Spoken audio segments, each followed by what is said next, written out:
All right. Good morning, everyone. Welcome to Environmental and Social Values and Restoration Beyond Commercial Logging. Let's take a moment to introduce yourself, your organization, and your location in the chat box. And we'll just go over a few ground rules. We'll thank our sponsors, and I'll pass it over to our panelists today.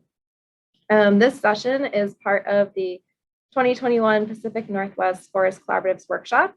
This is the second year this workshop is being held virtually.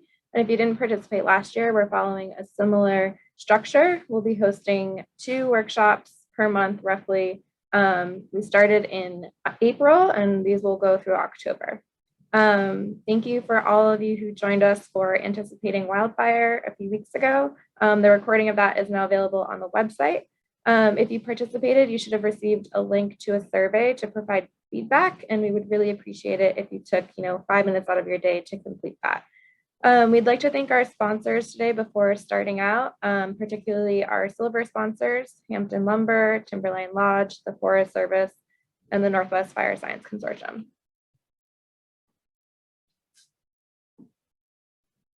So before we begin, let's just go over a little bit of housekeeping.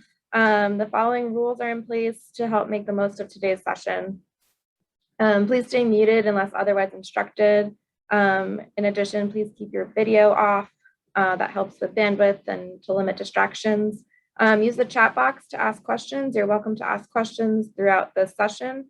After I pass it over to our leads today, the chat box will be restricted to hosts, so you will be able to talk directly to me, but I'll make sure that the panelists get your questions and comments. This just eliminates distractions. At the end of this session, we've been working to try and foster as much networking and connection as possible. And so we will open up breakout rooms. Please think of this as bumping into people in the hallway. These will be unstructured and open for about 20 minutes. And this will be your time to connect with others, to have conversation. And the chat box will be open then as well. So with that, I'm going to pass it to our session lead today. I'm going to stop sharing my screen, pass it over to Chandra from Oregon Wild, and we'll begin. Thanks, everyone.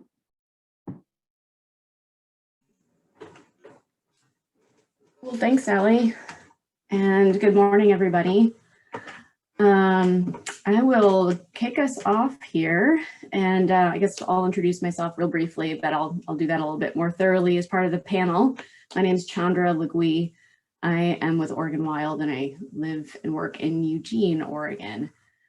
I'll just go into the description of this panel before we kick things off. And Sally, I want to ask you if I have screen sharing ability. You should, but okay, cool. I won't try it quite yet. Just making sure. All right. Good to see so many of you from all over the place too. This is great to see all the intros coming in over the chat. Thanks. So the reason I proposed this panel is because I've seen, and maybe many of you have seen, sort of a shift in participation by conservation and environmental groups in recent years in forest collaboratives. Many groups like many conservation and environmental groups initially become involved because they see an opportunity to advance ecological restoration, including wildlife habitat restoration and resilience, with tools like small diameter thinning or stewardship contracting that can come out of forest collaboratives. And as time has passed, though, some of these groups are considering or have opted out of participating in forest collaboratives because they feel that projects have focused too much on pace and scale or economic incentives above other restoration priorities. So in today's panel, we're going to talk about how we could define success for conservation and measure it beyond just acres treated for fuels and volume produced, as well as challenges to doing that. And we'll seek to address how concerns from the conservation community might be better addressed in forest collaboratives. So with us today for our panel, we have 4 experienced collaborative participants, including myself. We will start off with allowing each of them to introduce themselves and talk a little bit about what their goals and their organization's goals are in participating in collaboratives. and how they define success kind of broadly. And then we'll go into sort of a facilitated, some facilitated questions around this theme. So I'm just going to kind of pick randomly here and ask Tiana to start us off. Okay, looks like I'm going first. I am Tiana Luke, and I'm the Colville Forest Lead for Conservation Northwest. I also serve on the board of the Northeast Washington Forest Coalition, also known as NUFIC, and I'm the co-chair of their Adaptive Management Committee, which is basically just their project here. I've been doing that for about 5 years now, and I live in Deer Park, Washington, which is just north of Spokane. Part of the reason that we collaborate is because conservation is a people problem, right? We're here to look for durable solutions. And in order to do that, we need to work with the communities and in the communities. And that really relies heavily on our values, because our values are making sure that the solutions we find for conservation are actually also the solution for the rural communities that we work in. It's making sure that collaboration is part of what we do, because we value empathy in the communities that we work in, listening to other people, making sure that we're listening to understand instead of listening to respond. Part of that is, creating partnerships on the ground, having transparency, and working to find common ground. I think part of collaboration actually allows for better outcomes on the ground. Because you're getting more views from other people, right? The more heads in the mix, the greater solutions, the greater opportunities that you can have. We define success, both from those like quantitative goals, beyond acres treated, but also say like roads restored, wildlife acres restored, looking at, say, creating habitat for other wildlife, whatever it may be, those quantitative goals as well, but also finding solutions that work for everybody. I think that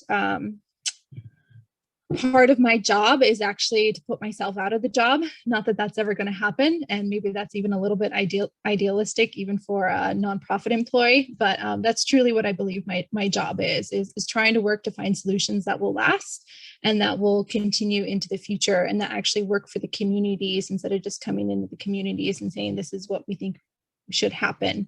It's making sure that it's a solution that happens for everybody. Really, the success looks like making sure that we stick to our values and stick to the goals of our mission. So, protecting, connecting, and restore wildlands and wild places, while also making sure that that success works for our, in this case, the work that I do is primarily with timber partners, making sure that it works for them as well, because we really have the same common goal, and that is to sustain the forest for the future. Cool, thank you so much, Tiana. All right, Michael, do you want to go next?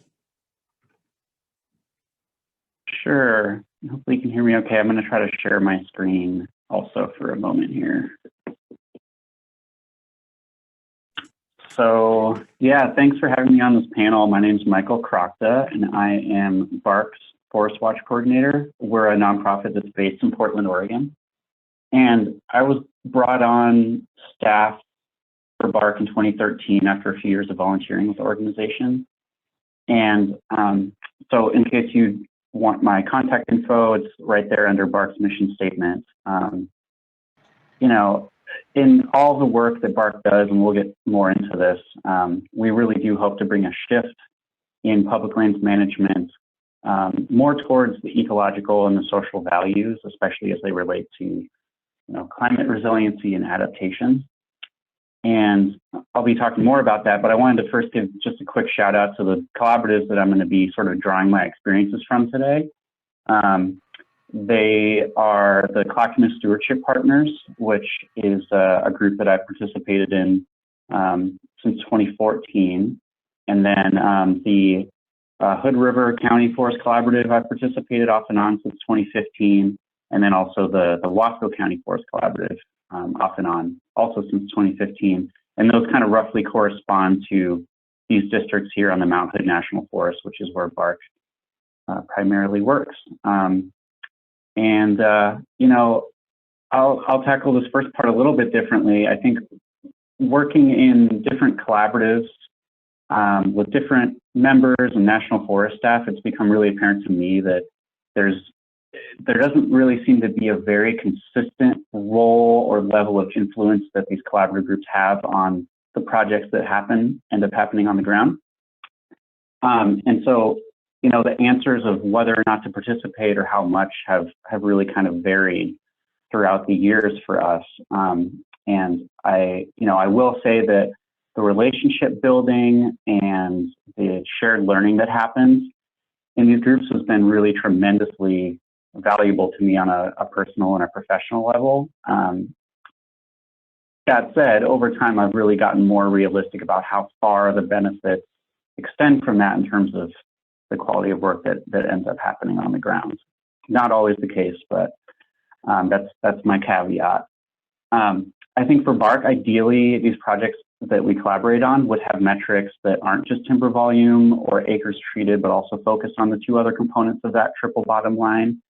And so, you know, we're really interested in projects like in-stream habitat restoration, beaver reintroduction, road decommissioning, reintroduction of fire, you know, just to name a few things. And we also really hope that through our involvement, some of the most controversial aspects of some proposed projects are remedied so we can avoid the big fights later on.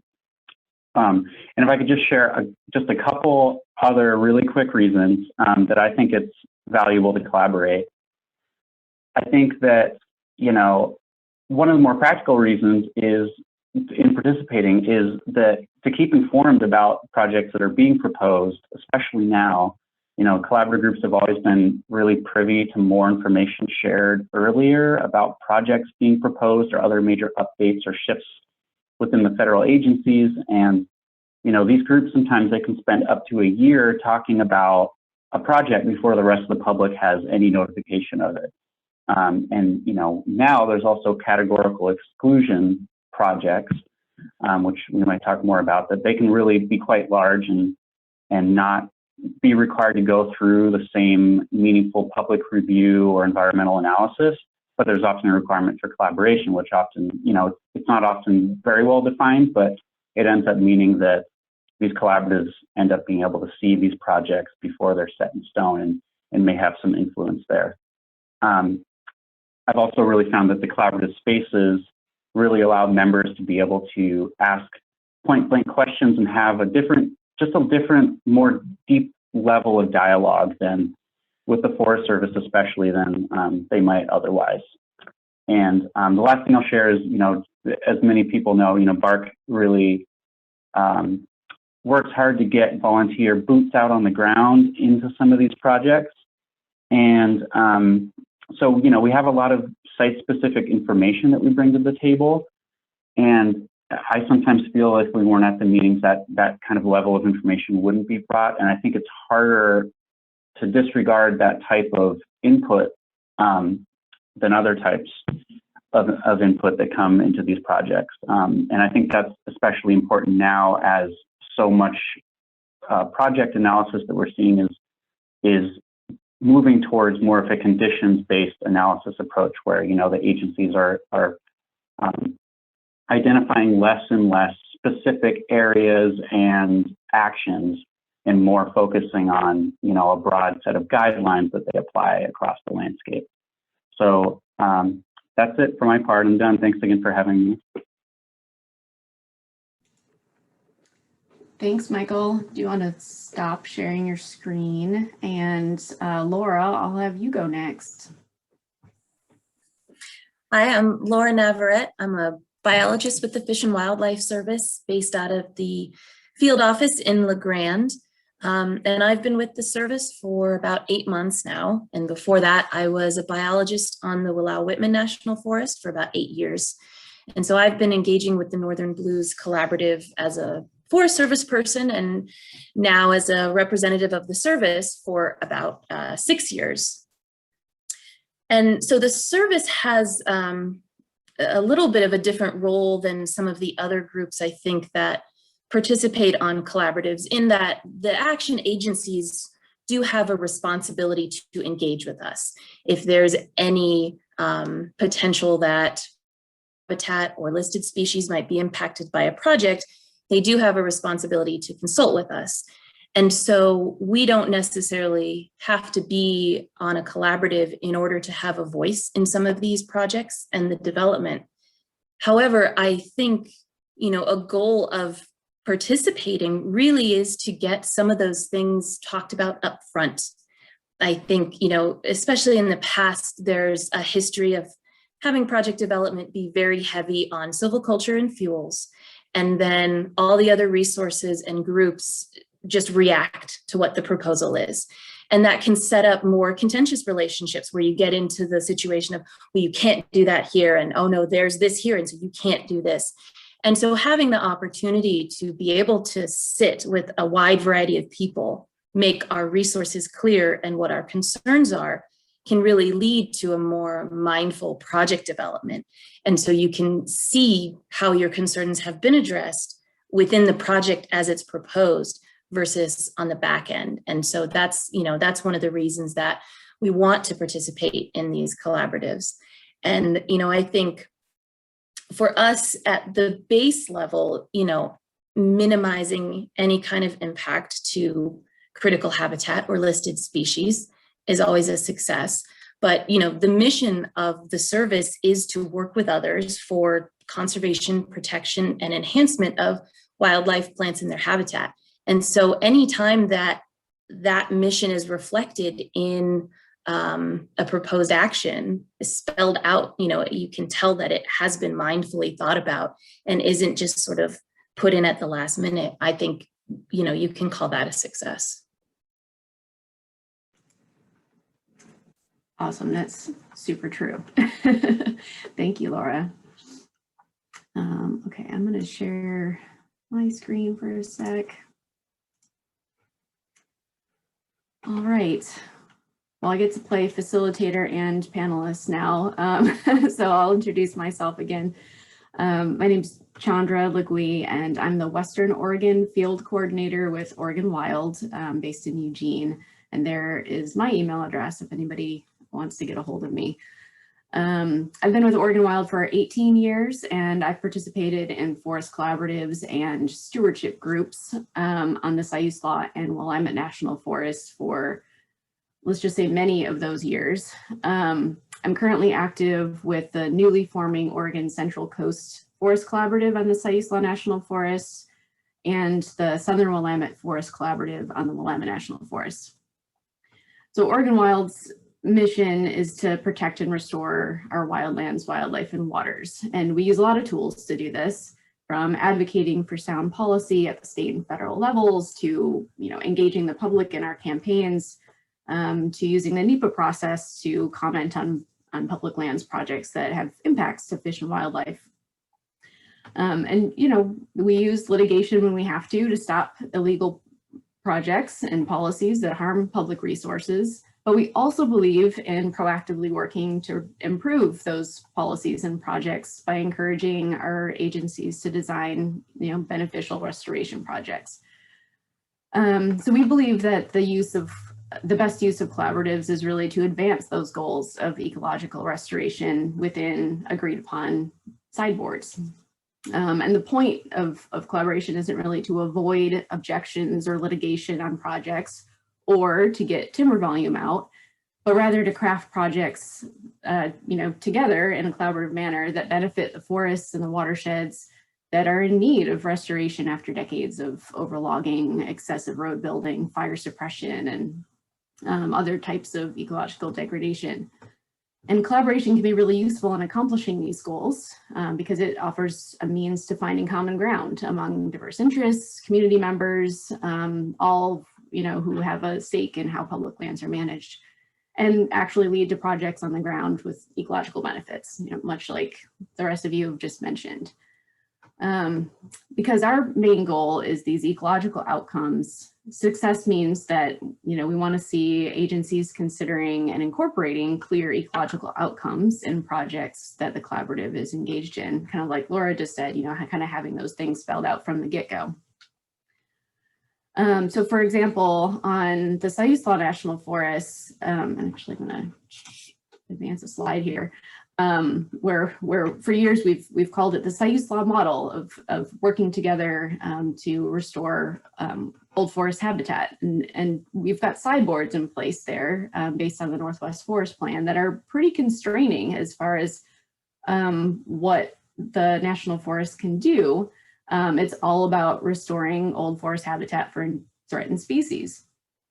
So we have those sideboards in place, and in order to be successful, we need to be able to model, measure, and monitor and learn from what we're doing on the ground to take into future projects. And so, the success is really kind of a cycle of working together to design projects with ecological outcomes, like are we creating snags? Are our prescriptions for these young plantations getting the variability that we desire to get the forest to grow back into to have diverse habitat structures? Is the vegetation responding favorably to get our results, and then feed that back into projects we design in the future. And so it can be a long-term process to figure out whether we're being successful with those ecological outcomes.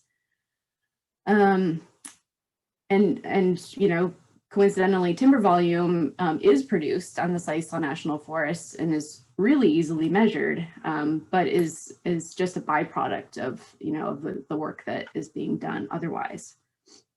There are other things that we aim to get out of successful collaboration, but they're harder to measure, right? It's pretty subjective. Things like feeling heard and valued and respected as a partner in the collaborative process.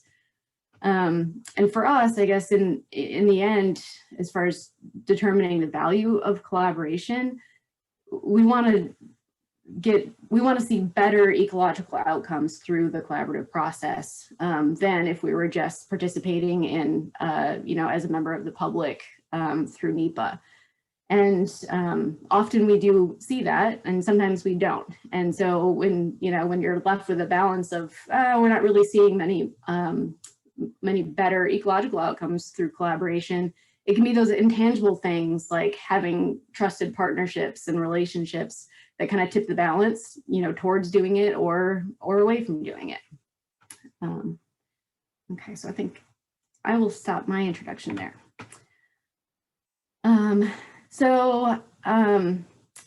We've all kind of talked generally here about successful collaborative outcomes for our organizations, but I want to hit on some specific examples of successful projects. So I don't care who goes first, so I'll just put it out there to the group here of panelists. If you can give an example and of the successful project from a conservation perspective, and maybe describe what enabling factors helped make it a success. Anyone want to jump in there? I'd actually like to describe more of a hypothetical successful project through describing the process by which it goes, which would be the enabling factors. I think what could help make a project successful is starting by collaborating incredibly early in the project, right after project initiation, to have to make sure that you're helping develop the purpose and need. And Laura touched on this a little bit, and that is making sure that the wildlife biologists and the fisheries biologists, maybe even the botanists, are helping to actually drive the project instead of just having the silviculturists drive the project is an incredibly important component to make sure that we have successful outcomes for conservation in these projects. And so in doing so, you're making sure that the outcomes are actually, like, say, for example, like you have outcomes such as improving lynx habitat or something like that, or doing a beaver dam analog or something as part of the project, instead of just doing silviculture or fuels reduction, which are valuable things for ecological forest restoration, but they're not the complete picture of everything that we would want.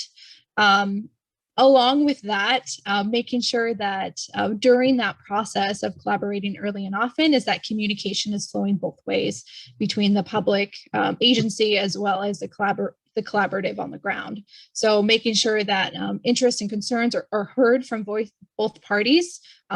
Sometimes what can happen is that at least from a collaborative perspective, it feels like, which may not be the actual case, but it feels like that the agencies are more communicating to explain what they're doing instead of communicating to listen and understand the concerns of interest of the collaborative.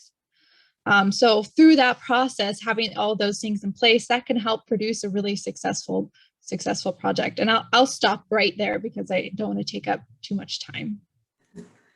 No, that's great. If we're able to come back to, you know, any specific examples, we can get there. But yeah, Michael or Laura, do you have, I mean, it can be hypothetical because that's kind of where I was going to go too, but specifics are great too. And what helped you get there? Yeah, I can go. I think in terms of the hypothetical and the enabling factors, I really agree with a lot of stuff that was just said. I think, you know, that starting with that recipe of a real willingness to take things slow and keeping things simple and starting the conversations early, having really, you know, those clear expectations about what's negotiable in the project that you're talking about. And I think having funding for non-timber projects is it's a very important component. And the back and forth communication that was just mentioned, I think is really important, especially I want to echo with the Forest Service resource specialists. But I think as well as forest leadership too. I think having strong forest leadership that is aware and supportive of the collaborative groups and the things that they're exploring that are maybe a little bit outside the box can be really helpful. And then, you know, getting out into the field together always helps. But I'll just mention a couple really quick examples. Again, I have kind of an easier time thinking about like successful parts of projects or process, but one example that I can think of was the Wasco County Forest Collaborative successfully helped plan the Rocky project, which is out on the east side of Mount Hood, which is it's primarily a fuels project in the WUI that used Joint Chiefs funding, or is using Joint Chiefs funding, so partnership funding, to plan mostly non-commercial activities like hand thinning and prescribed fire and road closures. And, you know, that project had a pretty rushed start at the beginning. When, you know, the Forest Service put out scoping as the collaborative group was just kind of finalizing its charter, but the group was really successful in kind of reeling that in and really committed to slowly have the conversations that were needed to be able to give good recommendations, and the Forest Service was willing to play along with that. So, and BARC really ended up finding a lot of common ground and building relationships with other collaborative members like at ODF&W, who were really pushing for a reduction in the open road network and prescribed fire. And then the group since that time has been able to apply a lot of those same recommendations to other similar projects since we were given that initial deep time together to be able to really make them and kind of understand their value elsewhere. And then I'll just say one more thing about the specialists and an example with that. I think that's really, really helpful, having communication and field time with Forest Service specialists. And that's been, it's been really helpful in the Clackamas Stewardship Partners, especially, namely in the North Clack project area where there was some beaver restoration that was incorporated into that project, which BARC was really excited about and involved with. And so, you know, those specialists, they're not always at the collaborative table, which is really unfortunate. And they have some really, really great ideas and could sometimes really use more of a mouthpiece in these groups to generate the kind of interest and support that they need within their agencies. So I'll stop there. Yeah, I think Michael. a good point that, you know, I experienced working for the Forest Service is, you know, when I was thinking about examples of successful projects, the one that came to mind first for me was another Joint Chiefs project that took place that we called East Face. And as part of that project, we were lucky enough to have a bunch of data from a research project that had been done in there years before, where they had actually trapped and collared marten. And so we had telemetry data of how the marten were using the landscape. And I'm going to call out a group, the Greater Hells Canyon Council, who was participating on the collaborative then, was really beating the drumbeat of connectivity. Every meeting, they would bring it up. And so, you know, I worked with them. We put out Martin cameras in the area, and we were able to design much better landscape scale between watersheds, connectivity, based off of that, the data that we had, which illustrated how they were using the landscape, but also because, you know, they brought it up enough that it just kind of seeped into people's heads. And so maybe there was kind of some little C collaboration going on between the specialists and interested groups, but the fact that they were part of the collaborative and kept bringing it up made it feel like it already was a done deal. Like, of course, we're going to be doing this. And since that point, within, you know, that district's purpose and need, connectivity has been one of the factors. And so to me, the enabling factors there were data for sure. And I think that's important. And that's one of the things with, I think the Joint Chiefs projects often feel more successful, and it's because there's more money in there and we can get more stuff done. But also the advocacy of the group of just bringing it up over and over and over again. And even if other people didn't think it was that important, they knew it was going to get brought up. And so when it appeared in the purpose and need, it wasn't a surprise. And we just kind of continued from it there. So yeah, I think that advocacy made a difference there, and it carried forward. Laura, do you think, like, from, you know, as an agency specialist in that circumstance, do you feel like you wouldn't have been able to get connectivity into the purpose and need without the, you know, the voice of the collaborative, and in particular you named GHCC in that case, or do you think, you know, you would have been able to fight, you know, as a wildlife biologist, you know, for that on your own? I think in this particular case, I give a lot of credit to the district ranger on the LeGrand district. He's a very, I guess, holistic, restoration-minded type of ranger. And so I think that, yes, I personally would have been.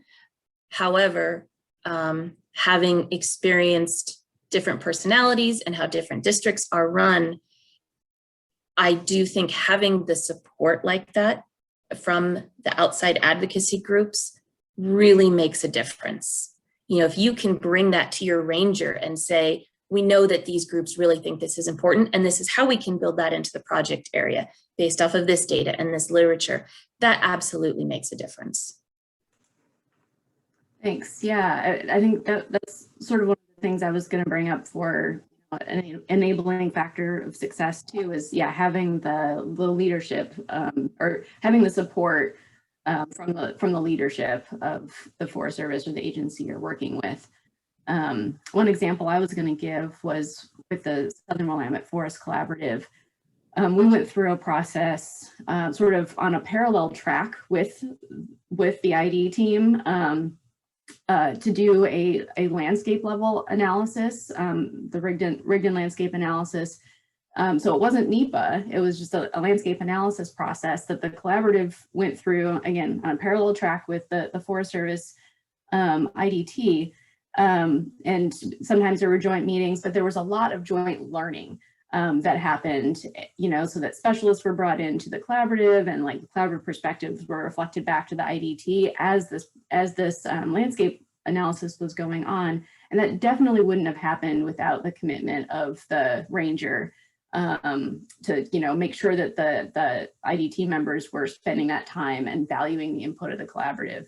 And in this case, you know, it being a landscape level analysis, it's going to inform many projects down the line. You know, there's going to be like 4 or 5 EISs coming out of that landscape level analysis.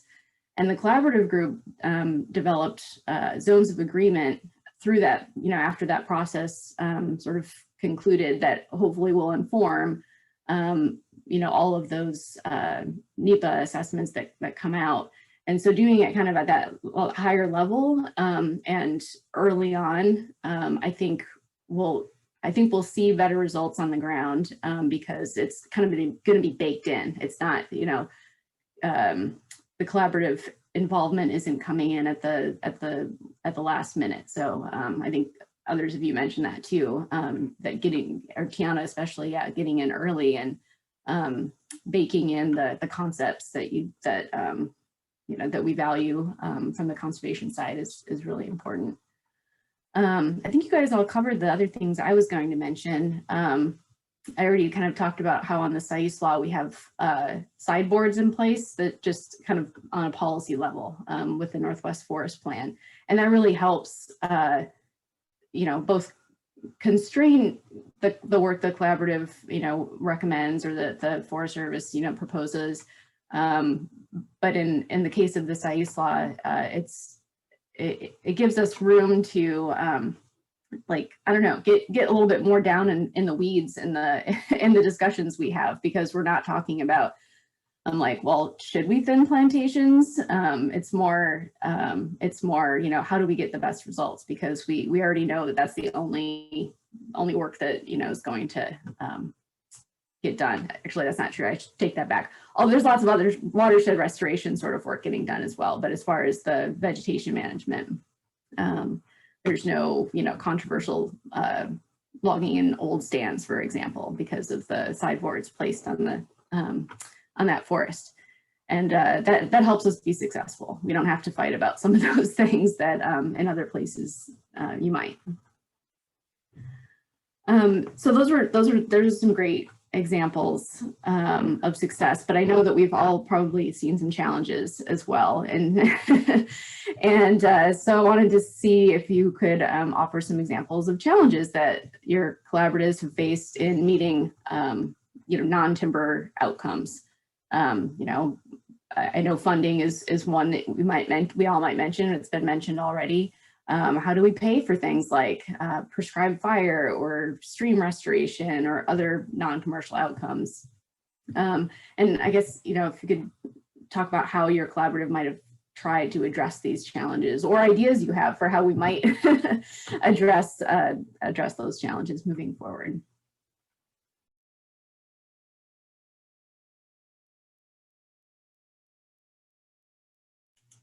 I can go.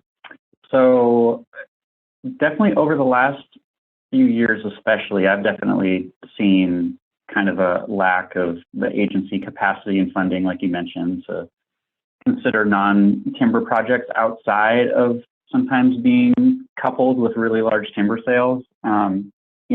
I think as well as funding, there's a real lack. There has been, especially under the Trump administration, a real lack of metrics for the agency to be able to measure success other than, acres treated and timber volume produced. So when they're expected to plan these projects really quickly, it seems like a lot of those things end up falling by the wayside, at least compared to what we would like to see. And I guess an example that I would bring up would be the Waukoma project area, where we saw some challenges related to that. So the Hood River Forest Collaborative Group did a lot of work independently in the beginning from the Forest Service to identify some opportunities to promote some non-motorized recreation opportunities through things like road to trail conversions and stuff like that. Unfortunately, the group kind of went on with these conversations, only to later find out that type of work was outside of the scope and the purpose and need for this project, that the Forest Service had since kind of come up with independently from the collaborative group. So that was definitely a frustrating experience for some folks that have been part of that collaborative for a long time and were kind of excited about starting things a little bit differently. I think there's hope for things like that to happen again successfully, which we'll probably get into. But I also want to say, there are these larger integrated resource projects that the Forest Service plans that can include a suite of restoration activities kind of alongside what's often a lot of logging. But I've really observed that it's often pretty difficult and unrealistic to address all the moving parts of those sometimes really large, like landscape scale projects at one time. And so it's kind of like, that's one example of sort of like the quote unquote pace and scale really being at odds with group process and just the collaborative process in general. And, you know, with the increased timber targets that happened under the last administration and before, you know, these groups really have been expected to deliberate on larger, oftentimes more controversial projects faster.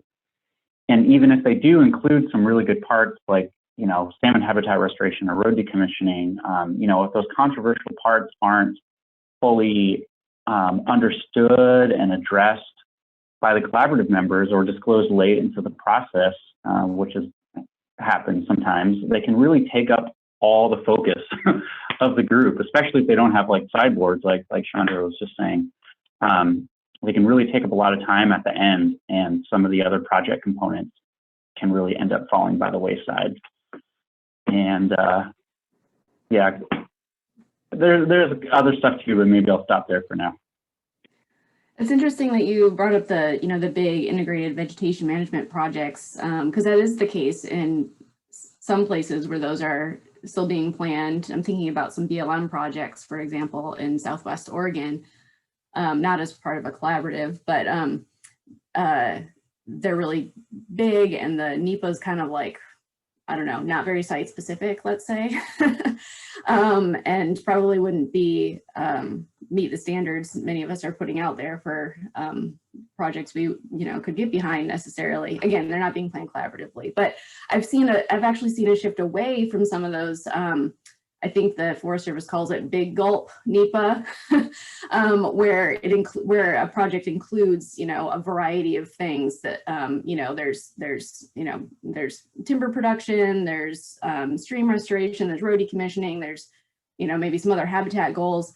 And I don't know if that shift away from that is a direction from on high, you know, like say, you know, under Trump administration, goals maybe have shifted that away, so that, you know, the NEPA really is meant to focus on, you know, the board feet goals, or what. But I see that as a challenge. I mean, on the SAIS law for years, you know, there were the environmental analyses that were coming out were based around sub-watersheds that included, you know, all sorts of restoration from plantation thinning to in-stream. And even there, I've seen a bit of a shift away from that. And I personally like, you know, having all of those things combined. I understand how it can get unwieldy, but it also shows that, or essentially then those projects are approved, you know, when, you know, maybe the collaborative can help with finding partnerships to help fund those non-commercial projects, but the NEPA is done at least, and so you know that you can move forward when there's the capacity to do it. But I've seen a shift away from that, and then, you know, also with categorical exclusions, they're, you know, very narrowly focused, and that doesn't necessarily lend itself to collaboration because of the way the public process doesn't happen. Yeah. Tiana or Laura, do you want to jump in? Yeah, I'll jump in. I definitely agree with most of what has been said, or pretty much all of it. I definitely think that the timing pressure can create a lot of challenges, right? When you're trying to rush on these big, complicated projects that require in-depth conversation, things can get really challenging, right? You don't have the opportunity to fully discuss what is necessary. And with that is also the issue with capacity within collaboratives, right? Collaboratives are volunteer. Not everybody on the boards are necessarily paid. Not everybody that participates. So having the capacity for everybody to come in and actually spend the time to deep dive into some of these issues can be incredibly challenging. I think that sometimes that focus on or that condition-based management can be a big challenge. That was mentioned as well earlier. So when you don't know the total exactly what's happening on the project, it's really hard to spend the time to contrast that with your zones of agreement or principles to say like what are going to be the outcomes here, what are going to be the actual effects. And without that information, that can be incredibly challenging. We don't even know, you know, what exactly is going to happen on the project until later in the process. Because of that, there's that lack of and maybe that's a little bit of like give and take with control on the project between the collaborative and the agency, but it can be incredibly challenging. Having board feet goals or board feet essentially be the measurement sometimes of the agency can be incredibly challenging, because that's, it's an easy metric, right? But if that's all you're using to measure it, at least that can help incentivize getting more board feet on a project, which is unfortunate because that's not all that we're looking for as well. CEs are also definitely something that can be challenging when you don't have the opportunity to collaborate early and often. Then you don't have the opportunity to produce good outcomes on the ground, and that's unfortunate. I guess we've tried to address those goals by one thing I wanted to say is being really clear on the principles and zones of agreement within the collaborative.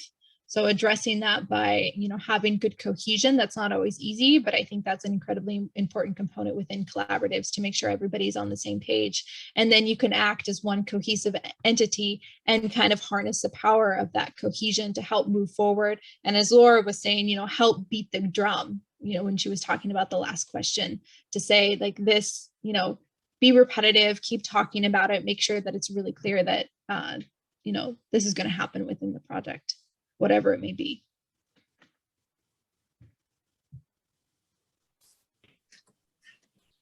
Yeah, I was, talking about the big gulp projects. One of the challenges, maybe in a good way, specifically here, is that like specific watersheds have been identified as high priority for restoration. And so there's a lot of money coming from outside of the Forest Service to restore those streams. And that's a process that goes a lot faster than upland vegetation management project. And so those projects have not been a collaborative thing. There, there's a lot of agreement on what should be happening in there. But so what ends up happening is a lot of those good projects get implemented outside of the collaborative space. And then the collaborative is only dealing with the veg management projects and only dealing with the contentious issues. And I think that can start to drain on people and feel like, they would want to be involved in that stuff a little bit more, even if to just be able to feel like they have more of a participation in the stuff that, the organization really cares about. And so that, I think, has been a bit of a challenge here, just that this stuff is happening, but in a separate lane, and it's not involving people. And so it's very easy to get down on, you're only involved in the contentious stuff. And another thing, a couple of you have mentioned how you can find these zones of agreement, and that way you can move forward with either the understanding baked in or move forward as one. And one thing that has been a challenge here is that there is inconsistency in how things are implemented or understood across a particular forest. And so, an ID team can really work to build trust and gain that trust on that specific district. And they then, are able to do maybe some stuff that might be a little more scary in certain circumstances, but because of the trust that is built, it's okay. But that doesn't translate to another district. The ranger can set the culture of the districts. And so it's hard to build zones of agreement when you feel like, well, we know it's going to be implemented in this way here, but we have seen something different over here. And so we're not willing to say, yes, we agree to these types of conditions when, there's not a feeling of consistency. And I think, Forest Service leadership can take some accountability for that. There needs to be more consistency in how things are done within a specific forest. And that's kind of a product of the size of the collaborative you're talking about, right? Some of the rest of us are talking about, I guess, just one ranger district or just one county, or, and you're talking about multiple national forests, even. Yeah. So that I can see that as a challenge for sure.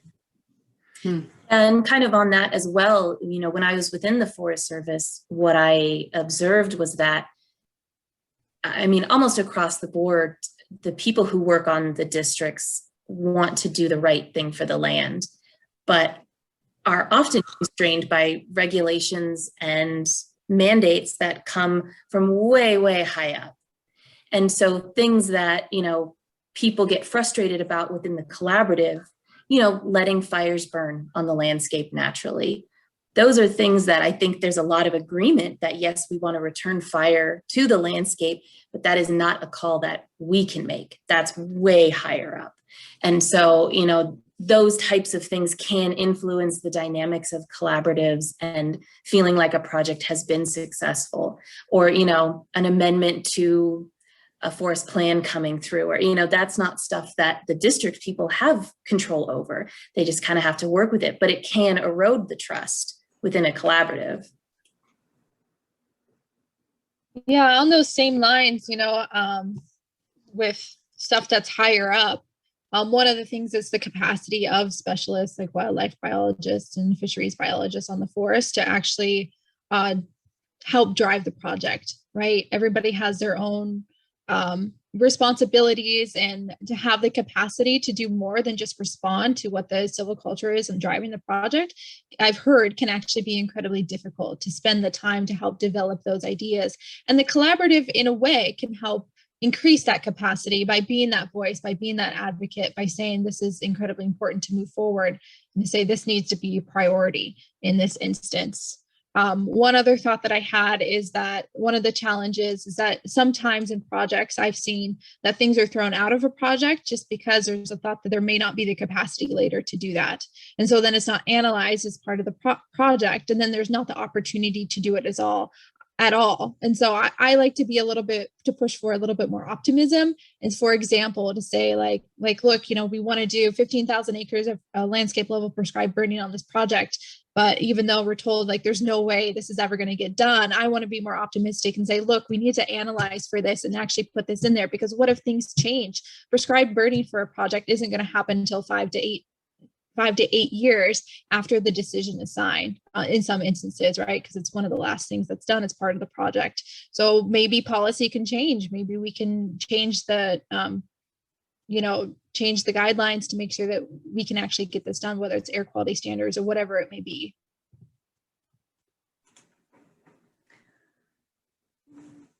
Great thoughts, you all. I wanted to add maybe one more thing on challenges and how we could address them. And I think Michael may have touched on this a bit, but the easiest thing is to measure acres treated and board feet produced, right? I mean, and yes, that is for the last several years been the metrics that the Forest Service has been asked to measure, but that direction also it comes from the state level. But those aren't necessarily the only outcomes we want to see. So so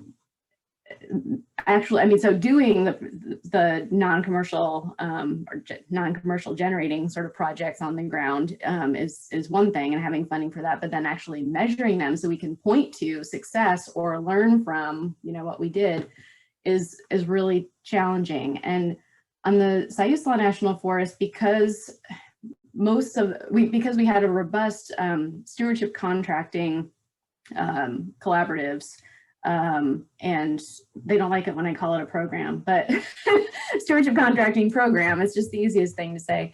On that forest, we had unique partnerships available for doing that sort of monitoring and measuring, and made it a priority of the stewardship groups to produce reports and work with a contractor to actually measure all of the things that we were doing. And I'm going to share my screen one more time to show you this slide that I just screenshotted out of one of our reports from 2017, where we measured both biophysical accomplishments, and this is just of the stewardship contracting that was going on the National Forest, as well as socioeconomic monitoring. So, where was money being earned in the various counties that were involved, how many taxes were going back to the state, how many jobs were produced. I mean, it took a lot of work to get that information actually, and it took a private contractor to do it because it's not something that the Forest Service monitors for at all. But it's really helpful information for knowing whether we're accomplishing, you know, our on the ground goals of things like invasive species controlled and stream habitat being restored and roads being decommissioned, but also what sort of benefits we're having to, you know, our communities. And, you know, if we want to be able to measure success in those ways, we have to measure them. And again, like I said, it's really hard. And in this case, we had a solid partnership with the National Forest where they were able to pitch in some money to cover this, but also working with partners in the collaborative to help fund this sort of measurement work. But I know that that's not the case everywhere, and can be really difficult to find. So. All right, any other thoughts on some challenges or rising above? Well, so, you know, those challenges to achieving conservation goals can be pretty big and frustrating, especially if you're coming at it from, just an environmental lens.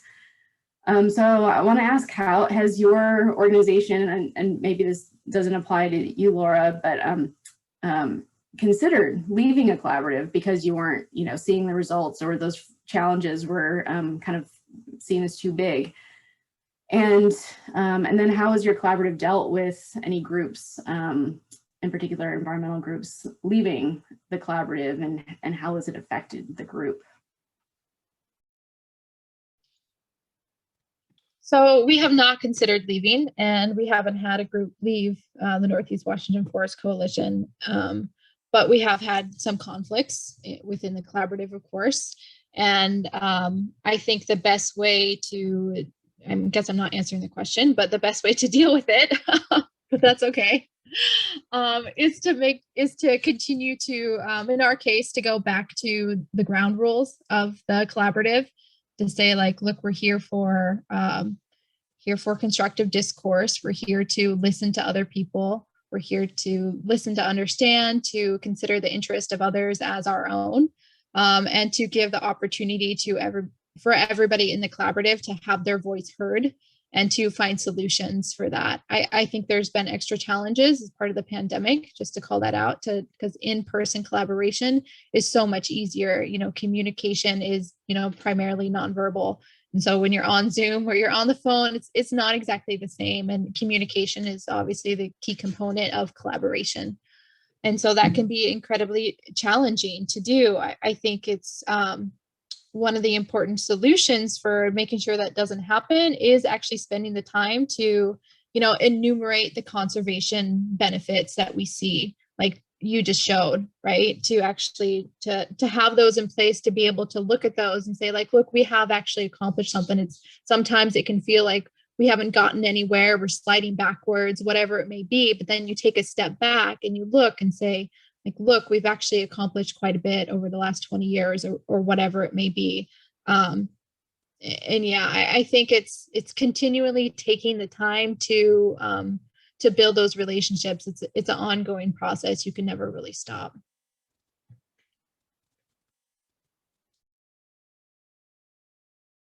Yeah, definitely agree with all that. I feel like I have more questions about the impact of leaving the collaborative groups than maybe direct experiences or answers to what would happen.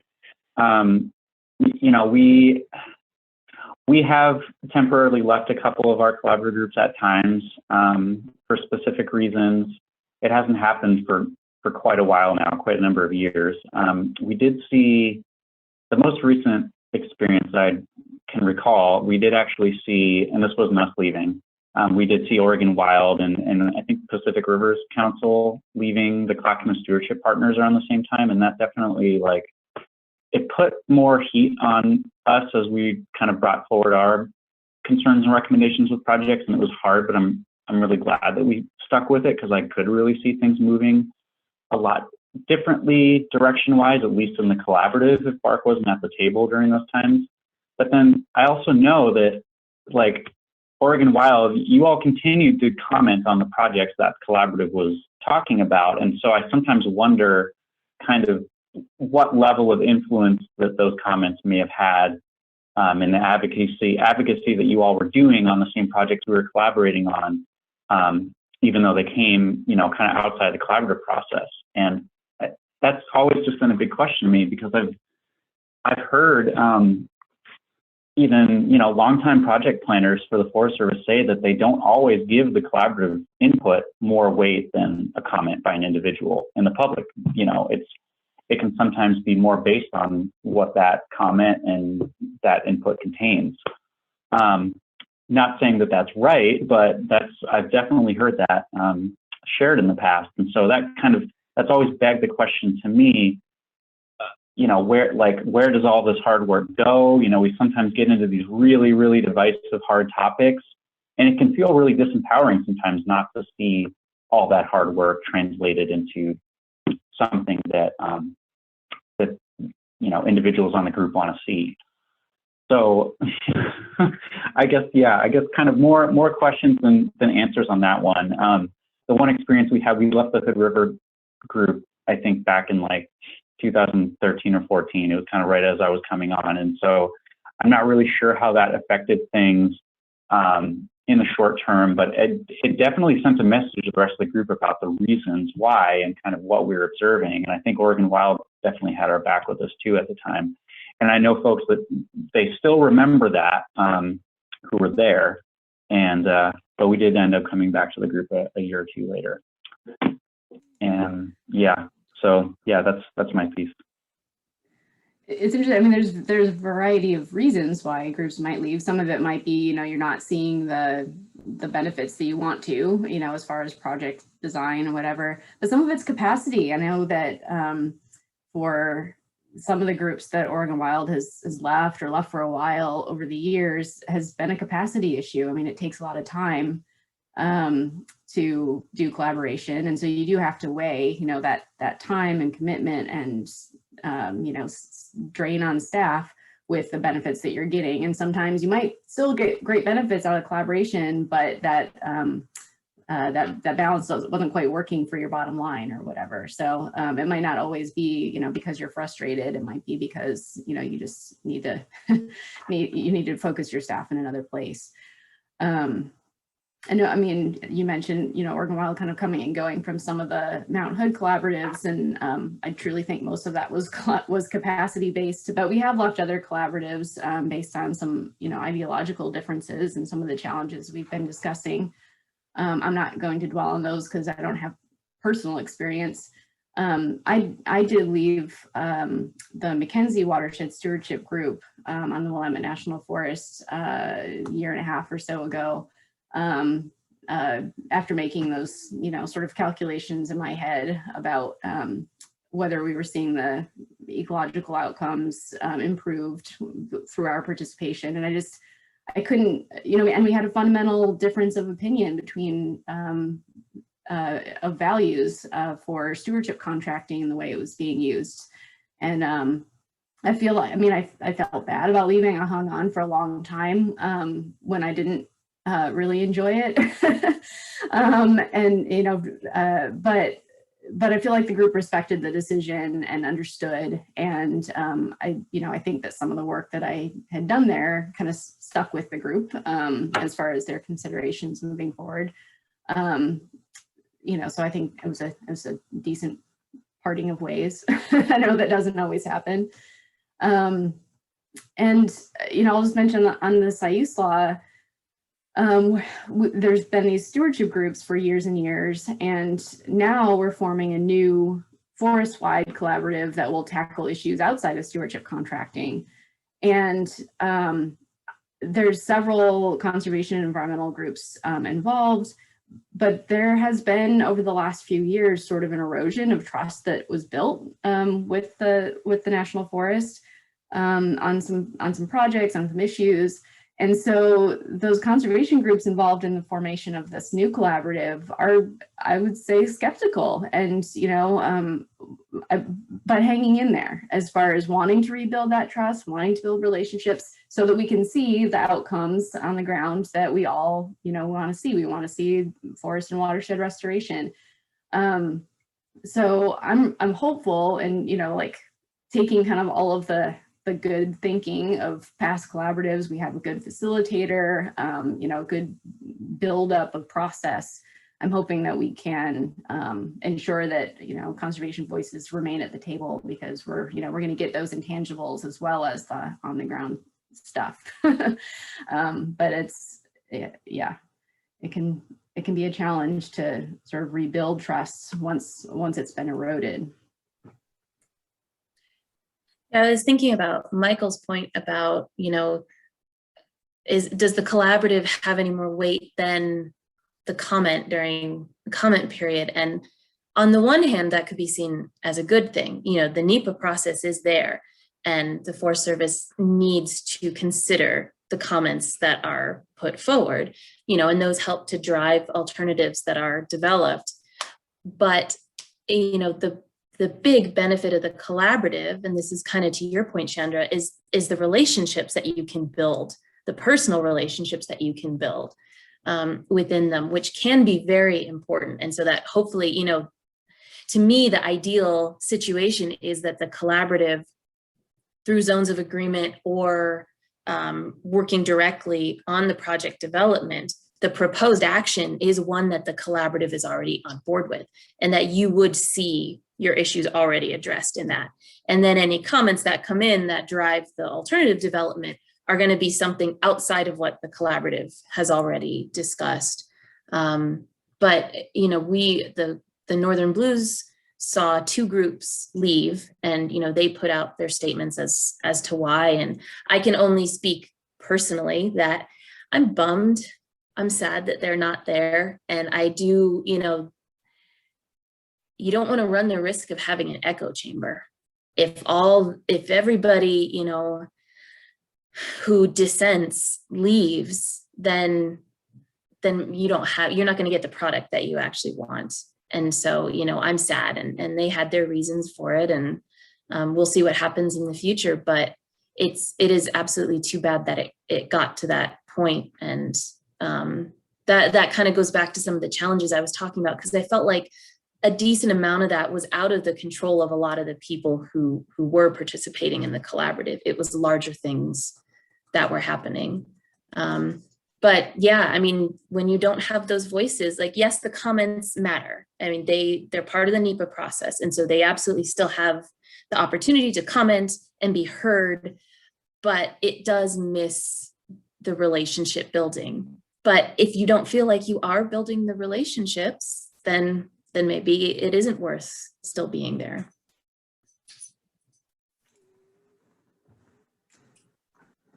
Thanks for that perspective, Laura. We've already touched on some of the possible ways of that collaboratives can sort of preempt some of these challenges, right? And so I guess let's continue down that road to wrap things up. We've talked about getting buy-in and desired ecological outcomes sort of built into the purpose and need from an early stage, having diverse voices represented in that early on. Like that seems like a key one that everyone's mentioned as being really important to have to ensure that ecological goals are going to be met. And having ways of measuring and showing off those outcomes is another one. Another one that I thought of is, and it kind of goes with the sort of seeing for yourself what benefits you're getting. And somebody else mentioned how important field work is, but just on the ground sort of monitoring, or just field trips. I'm speaking like monitoring with like a little m. Going out and seeing stuff on the ground can, I think, really assuage some of the concerns that environmental groups have for certain projects. I know on the Siuslaw National Forest, the constraints under the Northwest Forest Plan make it so you can't make large openings in plantations or elsewhere. And the largest you can make is a half an acre in a reserve. And that sounded really big to me before actually going out on the ground to see what a half an acre looked like with a couple trees left within it. It's not that big. And it really didn't seem to, be outside the norm of what you would see in any, healthy forest with diverse structure. And so it seemed in line with, what we were trying to do. But, we could have debated that for several meetings without going to see it on the ground and find some agreement. So just a plug for more field work together to discuss some of the, trickier issues. And it's probably a no-brainer for anyone who's been in the collaborative, but wanted to throw that out there as one thing that collaboratives can do more of. If anyone wants to throw any other sort of solutions out there.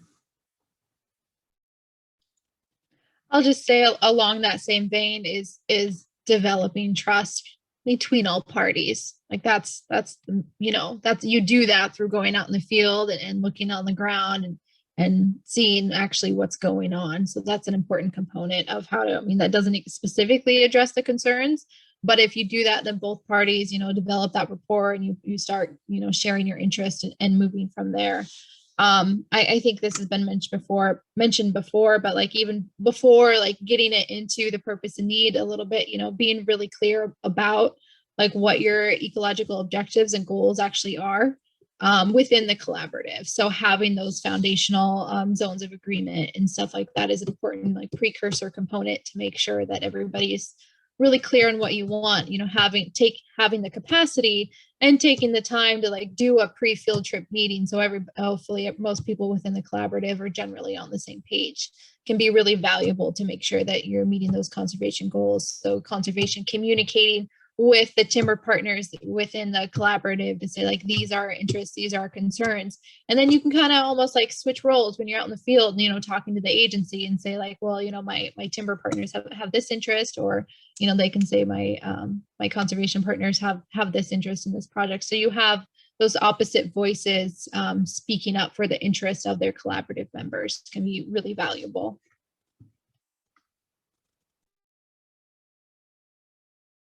Yeah, and I'll jump in. I think, what Chandra shared about the long-term, like landscape strategic planning that was done on the Willamette National Forest, that's gotten me really excited to advocate for that type of thing. On the Mount Hood National Forest, I think, that would probably involve meeting with forest leadership, probably with the forest supervisor, and they do hold a lot of influence on kind of the level at which their staff interacts and the stages at which they interact during the planning process with the collaborative groups. I think it seems like for the Mount Hood that would need to shift. Also it's been said, but yeah, really keeping that communication open and regular with Forest Service specialists and leadership who have lots of ideas for projects. And in terms of the funding issue, I really do think that, and this might be harder for some collaboratives than others, but if they're determined, I do think that collaboratives can work together to try to pool resources to pursue like alternate or, less sought after funding to be able to do some of the work that they want to do, or at least like a place at the table when those opportunities come up, like the grants, like the Drinking Water Providers Partnership is an example, or I know there's been all this money generated allocated recently through, legislation like the, Great America Outdoors Act. And, I know that's resulted in National Forest having money to spend on things like recreation opportunities and infrastructure that they're kind of like being tasked to identify now. So, I think maybe advocating for more involvement in those kinds of discussions might get us more of what we want. But I really also do think that there's kind of also this underlying issue of just kind of the membership and like approachability and accessibility of these groups. I really think that just based off of the timing in which they meet and what's being talked about and the level at which it's being talked about, I really think these groups can start to feel pretty exclusive and kind of like an echo chamber, like was mentioned. Some of them, I think, probably more than others. And so I really think working to identify some ways to bring more voices in is going to be really beneficial, since, you know, honestly, most of the groups that started out in these collaboratives were there because they were talking about timber sales, and you know, that's a lot of the same groups are still there for that reason. And so I think if we can tip the scales a little bit in terms of what are the desired conversations that people want to be having, and what are people's outcomes, I think that we could get some pretty different outcomes on the ground too. So those are my initial thoughts. Yeah, on that last point, I guess one thing I wanted to mention was, I mean, it'd be great to see that the Forest Service and the collaboratives as entities really should make a commitment to ensuring that environmental voices are valued and heard and at the table, along with other diverse interests. But you know, and then to commit to not moving forward without those voices, and maybe admit that your collaborative might not be legitimate without them even. And you know, like by setting sort of that baseline of like, no, this is important to us to have this variety of voices, then, you know, then those voices might not feel marginalized. And again, that could go for any interest group. But since we're talking about, you know, conservation voices, I just want to put that out there.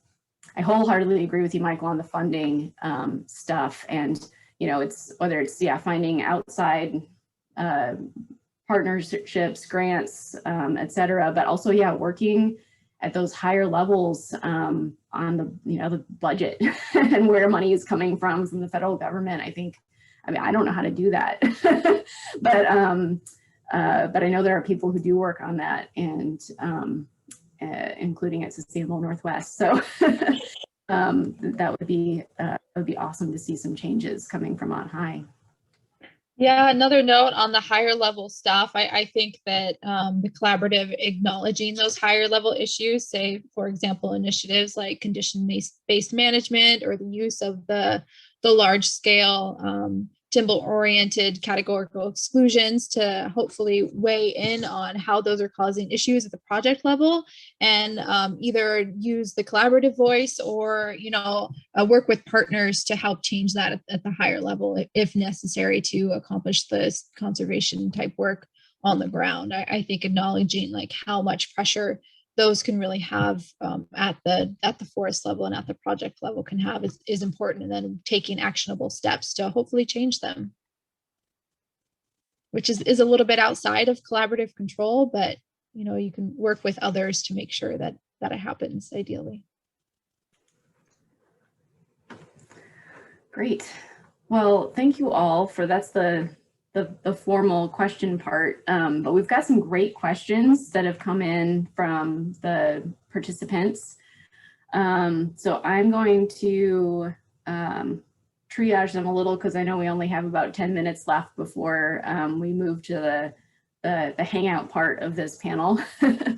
And I guess one that I'll start with is really specific, and then I'll go to some a little bit broader ones. But how can younger and emerging collaboratives interact with Fish and Wildlife, I think, service?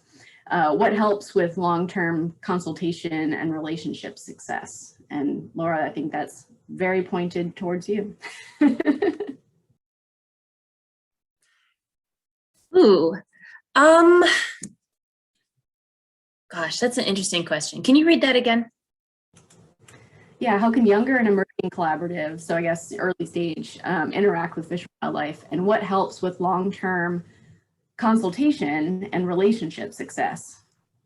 So those are, relationships are a little bit more in the collaboration realm, and consultation is, more of a formal thing, but I guess can one help with the other?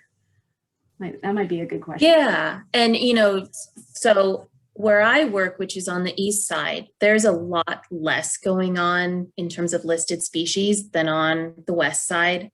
So understanding I work with a much less complicated system for the service over here. But I think, I mean, well, you know, the question is about the collaborative itself, but I think the service is starting because historically the service hasn't participated that much on collaboratives, both because of capacity and because, like I said, you know, there is a responsibility for the action agencies to consult with us. So we do get our voices heard regardless. But I do think there's more of an awareness that these are important things to be sitting at and have our voices heard consistently on things. And so, you know, number one, if it's a group that's part of the collaborative, just simply reaching out to whichever field office is there is number one. And, you know, figuring out where the common interests are. And that, I mean, potentially that kind of goes back to what we were just talking about in terms of one thing that I have found with the government is suddenly there's money out of nowhere. And if you don't have something shovel ready, it can get wasted or it's going to go to something else. And so this sort of like shuttle diplomacy, not necessarily big C within the collaborative meeting, but if the groups can either work with the specialists or the service or ODF&W to identify those projects, that wish list of projects, when suddenly funding comes available, that makes it a lot easier for that stuff to happen, if that makes sense. And so, you know, finding sort of the intersections of concerns and resources and issues can really help down the road as suddenly, oh, we've got this funding that we can use for, you know, bull trout or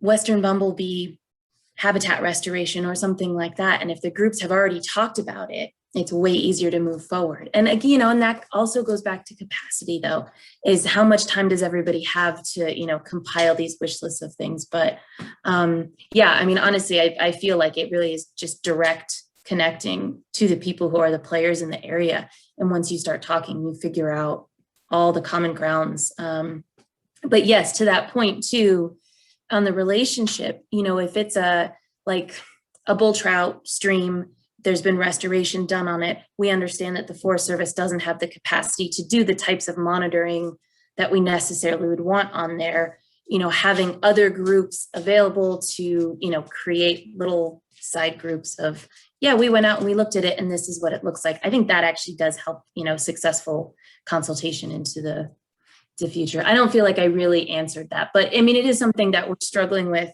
right now, you know, treating within our HCAs, and, you know, we have kind of the programmatic stuff that's set up and it can be difficult to move beyond that. But the more that our environmental group partners understands our existing constraints and what they would like to see, then we can start moving forward with that kind of stuff.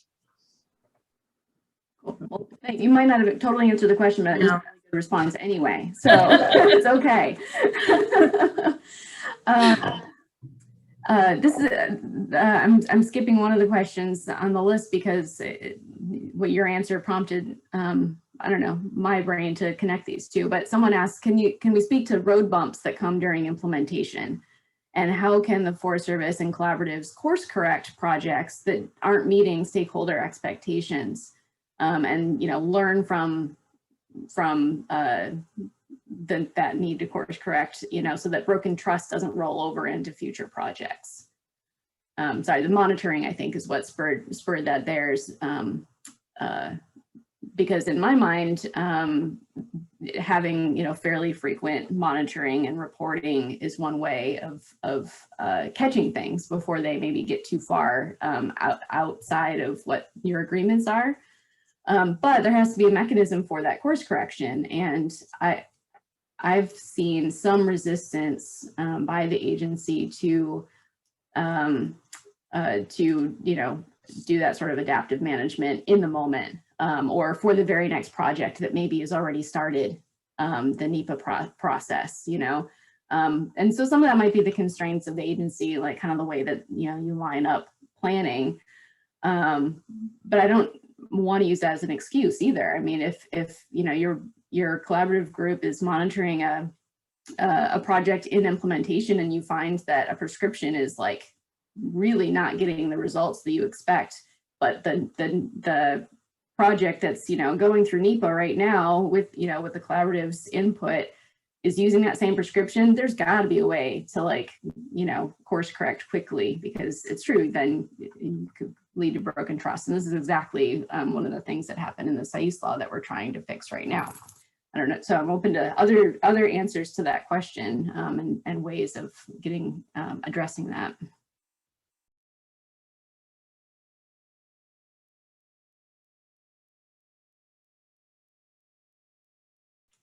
No one's dealt with that before. I mean, I think you're right on the money. Like, monitoring is really how you deal with it. And I think the collaborative could put more pressure on the Forest Service about how important post-treatment monitoring is, because you're right, the way that it happens is that next project is getting planned before implementation has even necessarily started on the past one. And it's very easy to move on without making sure that what you thought was going to happen is happening. And yeah, that I think just the collaborative making it clear that this is how you build trust, is you're actually doing what you said you're going to be doing. But capacity and funding, and that's what it all comes to. Yeah. So another great question, we talked a little bit about this as far as the higher level stuff, but the question says, timber and fuels are targets that come from the highest levels of the Forest Service leadership. So what would we want to communicate to the incoming Forest Service chief about other important outcomes that we want to measure? Do we have ideas for specific metrics that measure success for the Forest Service other than acres and board feet?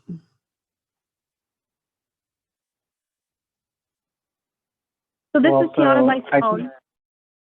Oh, go ahead. Oh, yeah, sorry, my internet dropped. Welcome to rural America.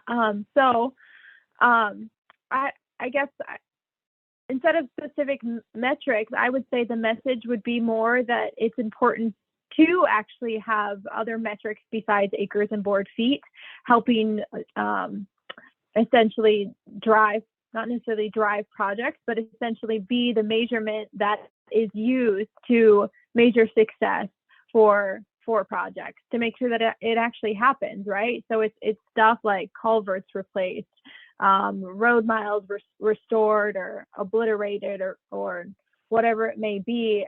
It's, you know, wildlife habitat improvements on the landscape. It's you know, large woody debris in streams or beaver dam analogs. Having those specific metrics are important, and taking some of the emphasis off of board feet specifically is the most important component.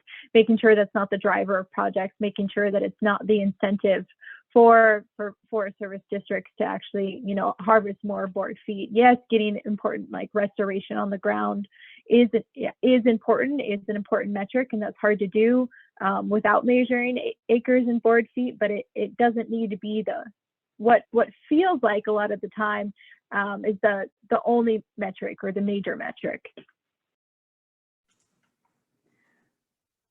I mean, the things I want to communicate to, you know, the new leadership are, I don't know how to measure, honestly, you know,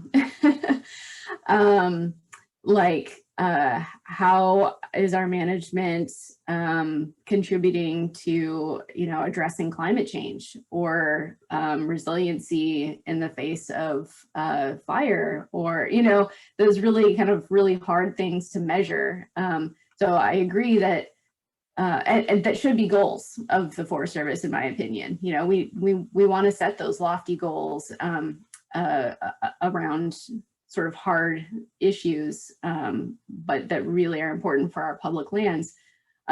So out of those, maybe those specific metrics, you know, can be developed, but I'm not totally sure what they are. I mean, you know, measuring snags and down wood is one thing, but I don't know, and they're important components that we want to make sure we're getting on the landscape with our work. But do they contribute to, you know, those bigger picture issues for public lands? And I'm not sure what to measure for that. It's really hard. Yeah, I agree that, you know, there were metrics that were previously used by the Forest Service that were somewhat helpful, you know, like miles of stream restored or miles of roads decommissioned, acres of wildlife habitat restored, and that kind of thing. But it's true that I think a lot of what we want to see doesn't necessarily fit under those kind of quantitative categories. Yeah, what Chandra just said about climate change and climate adaptation, that's something that is really of interest to me. You know, with the Mount Hood and the Willamette and the Columbia River Gorge Scenic Area, they just released their climate change vulnerability assessment, and, you know, have staff working on compiling climate change adaptation strategies. And, you know, it's not, they don't have specific direction through those assessments to integrate that. But I think there is some expectation that they do, and I think that they could use some help integrating those findings and recommendations in the forest planning.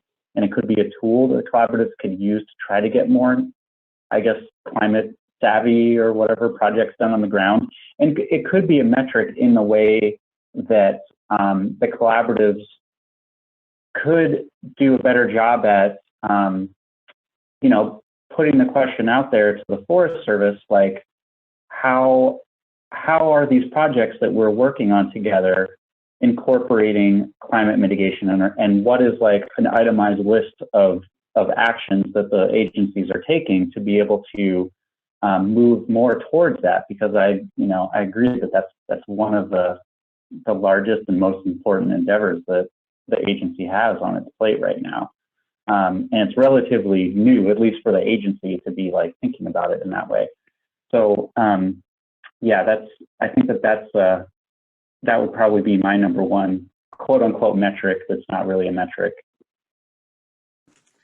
Well, sorry, we have to make these suggestions to the highest levels, and I mean, it's above our pay grade, right? So they have to make the hard decisions on how to trickle that down to the ground. Well, we've hit 11:30, so I'm going to have to not get to all the other great questions, but thank you all for submitting them. And thank you, Michael, Laura, and Tiana for participating in this. You all had really great insights, and I hope they were helpful or thought-provoking to all of you listening out there. So thanks to Sustainable Northwest for putting on this workshop as well. And there's lots of other great ones coming up, I'm sure. Thanks, Chandra, and thanks everyone for participating. That was a really great discussion. So a couple things to wrap up. I'll share my screen quick. There we go. So our next webinar in the series is on June 23rd. It's lessons learned comparing survey results from 3 pilot restoration projects in Eastern Washington. Lloyd McGee from the Nature Conservancy will be presenting. For more information on this series and to sign up to receive email updates, visit our website.